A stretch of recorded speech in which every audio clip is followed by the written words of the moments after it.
Bwana Yesu asifiwe sana, mtumishi wa Mungu aliye hai. Ni Pastor Joshua Power.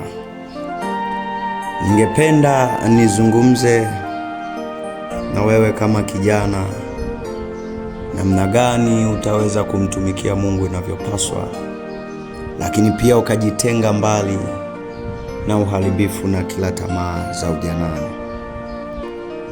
Tutasoma katika kitabu pendwa sana kwa ajili ya vijana na ambacho kilitumwa kama waraka kwa kijana mmoja anaitwa Timotheo, aliyekuwa akipata mentorship kwa Paulo, na tunaona anaandikiwa kwa dhumuni la yeye mwenyewe, lakini pia kwa ajili ya watu ambao anawaongoza.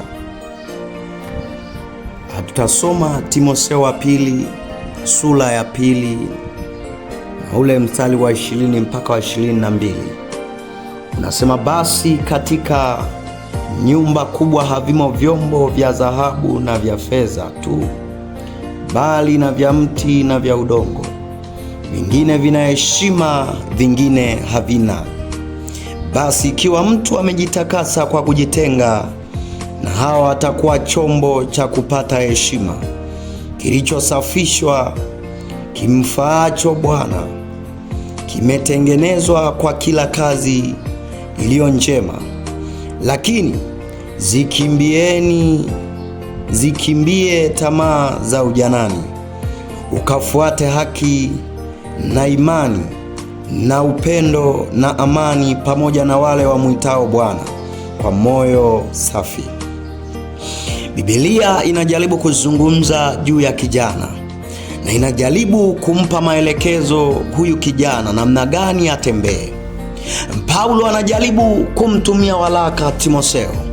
Amekaa katika meza, anamwandikia, anamwambia, tazama Timotheo, hiki kitu nakuandikia, ya kwamba katika nyumba ya Bwana viko vyombo vya namna nyingi. Viko vyombo vya dhahabu, viko vyombo vya fedha, viko vyombo vya udongo, mti na kila namna ya vyombo. Lakini utofauti wa namna hii, hakuna ambacho kinapata heshima kwa sababu chenyewe ni cha dhahabu, wala heshima hakipati kwa sababu chenyewe ni cha mti, na hakipati thawabu au heshima kwa sababu chenyewe ni chombo cha udongo. Hapana. Lakini anajaribu kuzungumza, anasema hiki chombo kinapata heshima kwa sababu kimejitakasa. Anajaribu kutuonyesha Paulo kwa utofauti wa huduma haimaanishi kuna huduma inaweza ikawa na heshima mbele za Mungu kwa sababu hiyo huduma ni ya namna fulani. Tuna uinjilisti, tuna unabii, tuna walimu, tuna mitume na tuna manabii, lakini haimaanishi kuna chombo chenye heshima kuliko huduma hizi zingine zote. Ila anasema chombo chenye heshima ni kila ambacho kimejitenga, ni kila ambacho kimejitakasa, kikajitenga na uharibifu na dhambi. Bwana asifiwe sana. Sasa Paulo alikuwa anazungumza akiwa amemlenga Timotheo, kijana aliyejitoa kwa ajili ya kazi ya Mungu. Najua wako vijana na huenda nazungumza na wewe kwa ni kijana uliyejitoa kwa ajili ya kazi ya Mungu. Wewe umejizatiti kumtumikia Mungu, lakini yako mambo kadhaa hapa natamani tujifunze pamoja kama kijana ambaye umejitoa kumtumikia Mungu. Anasema utofauti wa hizi huduma au utofauti wa karama haimaanishi kuna karama inaweza ikawa na heshima mbele za Mungu kuliko karama nyingine. Lakini anasema kwa nini vinatokea ndani ya hekalu la Mungu au katika mwili huu wa Kristo. Kuna huduma au kuna karama au kuna watu fulani kama vyombo vya Kristo vina heshima kuliko vyombo vingine. Sikiliza anachotoa, pointi anayoitoa hapa. Anasema basi ikiwa mtu amejitakasa kwa kujitenga na hao, manake kwa kujitenga na uharibifu, kwa kujitenga na dhambi, kwa kujitenga na uchafu, kwa kujitenga na mambo ya dunia, kwa kujitenga na vitu ambavyo vinamharibia uhusiano wake na Mungu. Anasema hapa, anasema atakuwa chombo cha kupata heshima, kilichosafishwa, kimfaacho Bwana, kimetengenezwa kwa kila kazi iliyo njema. Ukiangalia hapa anazungumza vitu vizuri sana. Cha kwanza kutakaswa, na kingine anasema kujitenga.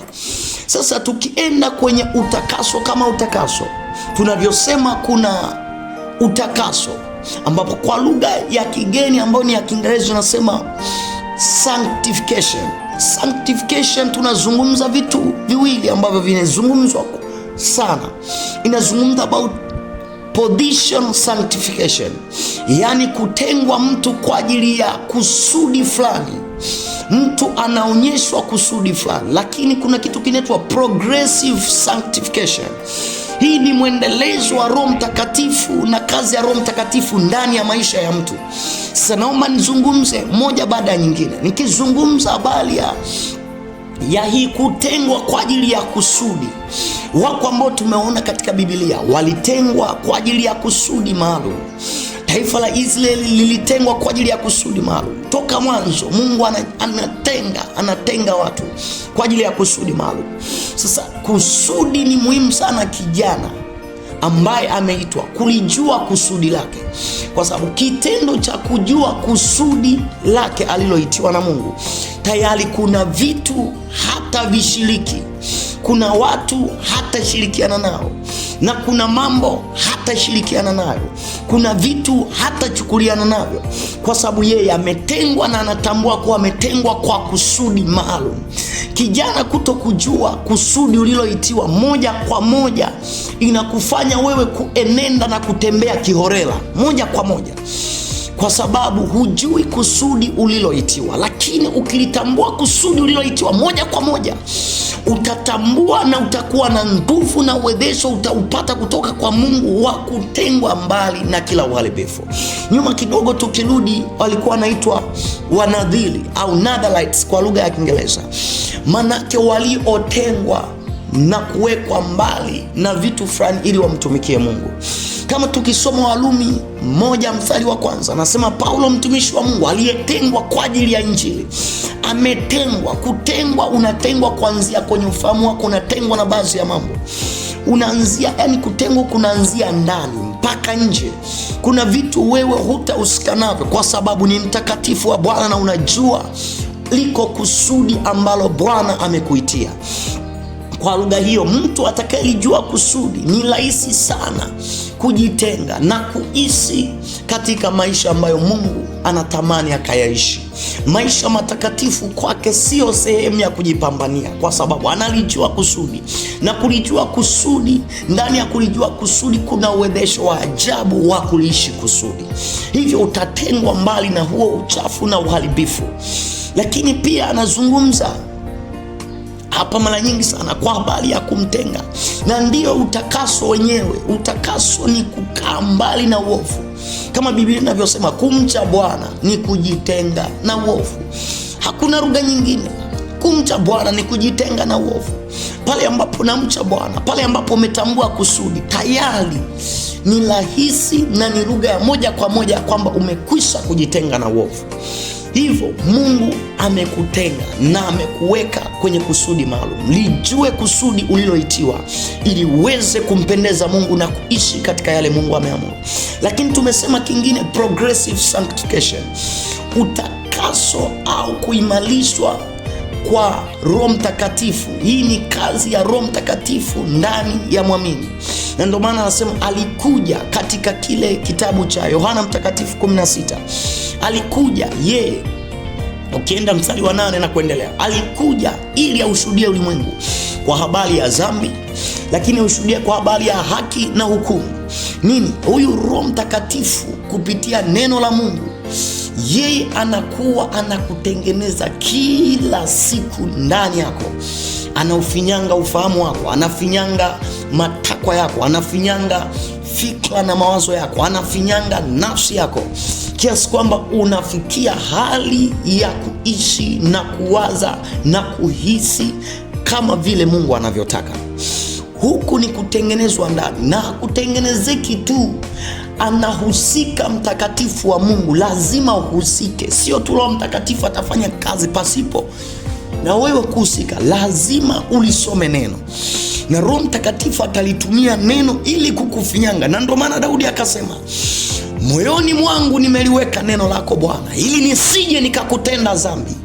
Ni kweli wengi wamelikataa neno wakijua suluhisho lao liko tu mahali fulani. Hapana, neno la Mungu ndilo lina nguvu ya kubadilisha na kuifikia nafsi. Hakuna kitu kingine chochote kinaweza kikaifikia nafsi moja kwa moja na kikafanya mabadiliko ila neno la Mungu. Na ili neno la Mungu linavyoifikia nafsi, Roho Mtakatifu anatumia lile neno kubadilisha nafsi ya mtu, kubadilisha ufahamu wa mtu, kubadilisha hisia za mtu, kubadilisha matakwa ya mtu, yani yale maamuzi ya kutenda kazi, maamuzi ya kutendea kazi mambo, anabadilisha. Unajikuta katika ufahamu wako anajaa Kristo, anajaa Mungu katika maamuzi yako na matakwa yako na yale ambayo unatamani yatende, ni yamejaa katika Mungu. Kiu ya kimungu na njaa ya kuyatenda mapenzi ya Mungu inakuwa kubwa ndani yako. Roho Mtakatifu anatumia neno la Mungu ndani yako kubadilisha mambo. Roho Mtakatifu toka mwanzo hata kuumbwa kwa ulimwengu, kuumbwa kwa dunia, yeye alitumia neno la Mungu kuyafanya yatokee yale ambayo yalikuwa yanatakiwa kutokea. Hivyo neno la Mungu lazima lijae kwa wingi, kama anavyozungumza katika kitabu cha Zaburi. Pia anasema, kwa jinsi gani kijana isafishe njia yake, ila kwa kutii na kulifuata, kwa kutii na kufuata neno la Mungu. Neno la Mungu lina nguvu, tena lina uwezo, linatambua nafsi, mawazo yako, linatambua habari ya roho yako, linatambua habari ya mwili, linatambua. Hili neno la Mungu lina nguvu zote za kubadilisha ndani mpaka matokeo yakaonekana nje. Kwa Roho Mtakatifu, neno la Mungu linaweza likabadilisha kila kitu ndani ya maisha ya mtu. Vivyo Roho Mtakatifu anatumia lile neno lililosemwa, lile neno lililo ndani. Hivyo ni vema sana kula kila inavyoitwa leo neno la Mungu. Usikimbie kusoma na kusikiliza neno la Mungu. Kama kijana utaishi na utaanza kutembea kwenye kusudi ambalo Mungu amekuitia. Na anasema kwa lugha hiyo hiyo, anasema katika 22 Timotheo 2:22, anasema, lakini zikimbieni tamaa za ujanani ukafuate. Ili uzikimbie tamaa za ujanani, anatuambia mambo kadhaa. Ujanani kuna kila namna ya jambo ambalo unatamani litimilike, unatamani lifanyike, unatamani lionekane, unatamani litokee. Lakini anasema namna gani utakimbia hizo tamaa za ujanani. Anasema hapa, anasema